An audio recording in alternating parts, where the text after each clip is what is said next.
জীবনের চিরন্তন সত্য হচ্ছে বাস্তবতা। আর বাস্তবতা হচ্ছে পরিবার থেকে নেয়া। প্রত্যেকটা মানুষ তার বাস্তবতা গেইন করে পরিবার থেকে। কোনো ব্যক্তি ভালোভাবে লাগান, কোনো ব্যক্তি ভালোভাবে লাগান না। আমি মানুষেরটা বলতে পারি না, তবে কিছু আনুষঙ্গিক দেখছি, আশেপাশে মানুষ দেখছি। অনেকটাই দেখছি আপনার বাস্তবতা বা দায়িত্ব থেকে এড়িয়ে যায়। আলহামদুলিল্লাহ, আল্লাহর কাছে লাখ শুকরিয়া, যেমন আমি এখনো দায়িত্বরত অবস্থায় আছি বা জানি না আল্লাহ কতটুকু আমাকে করতে দিছে, তারপর করার চেষ্টা করতেছি।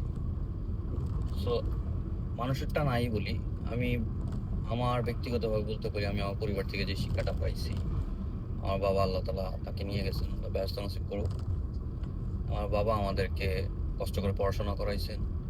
এর মাঝখানে বিরতি ছিল, বাবা অসুস্থ হন বা বাবা চালাইতে পারেন নাই। তারপর আমার বড় বোন, আমরা 6 ভাই বোনকে পড়াশোনা করাইছেন। তারপরে আমার ছোট বোন আস্তে আস্তে ধাপ নিছেন। তারপরে আমি এখন এই অবস্থায় আছি। বাকি আমার 3 ভাইকে আর আম্মুকে বা ভাই বোনকে দেখার চেষ্টা করতেছি। আমি জানি আমি কিছু করতে পারতেছি না দায়িত্ব নিয়েও। তো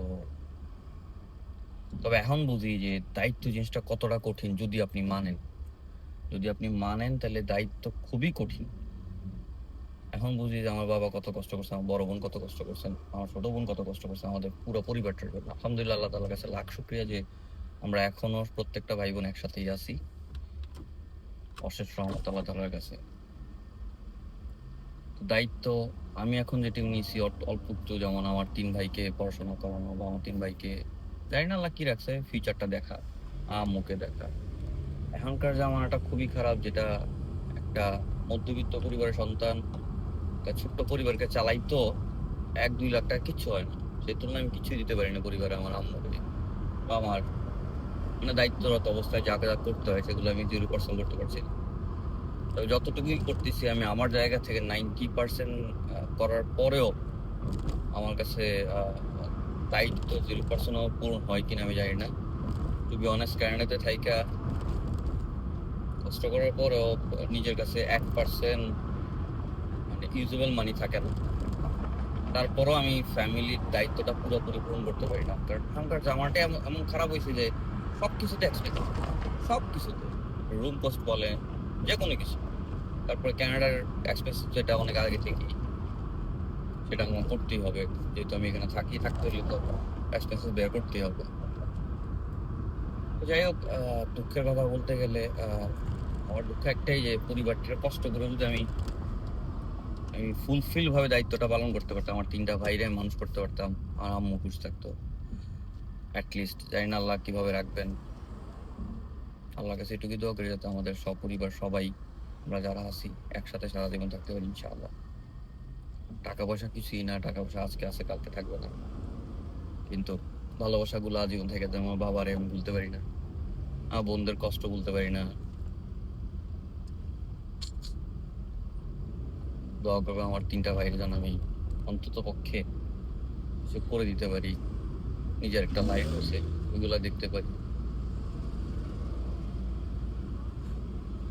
জীবনটা আসলে কঠিন যদি আপনি বাস্তবতা নিয়ে বাঁচতে পারেন। আর যদি যদি আপনি আপনার ব্যক্তিত্ব জীবন চিন্তা করেন, আপনি আপনার পরিবার ভুলে নিজের স্বার্থ ভাবেন, তাইলে টু বি অনেস্ট কানাডাতে লাক্সারিয়াস লাইফ আপনারই।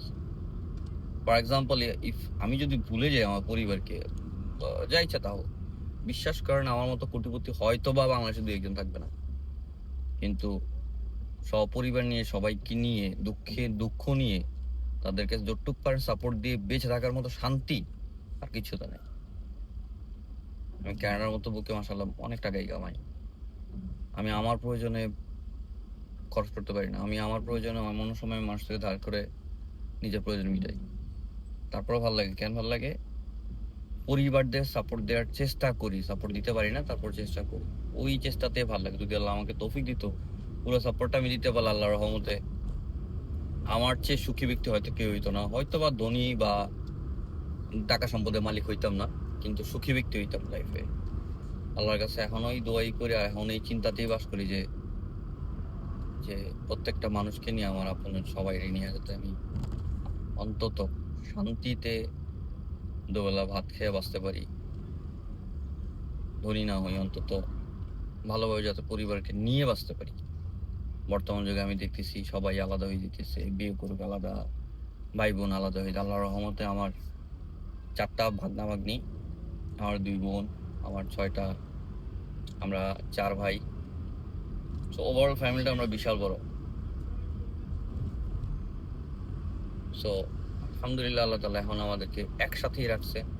আমাদের পরিবারের যে কোনো সিদ্ধান্ত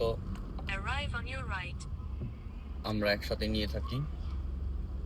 ইনশাআল্লাহ ভবিষ্যতেও থাকবে ইনশাআল্লাহ। দোয়া করবেন। হঠাৎ করে মন চাইলো যে জানাই যে বাস্তবতা কঠিন হইলেও বাস্তবতার মধ্যে মজা আছে। বাস্তবতাটা সবাই একবার নিয়ে দেখেন, শান্তি আছে। ভালো থাকবেন সবাই। আসসালামু আলাইকুম।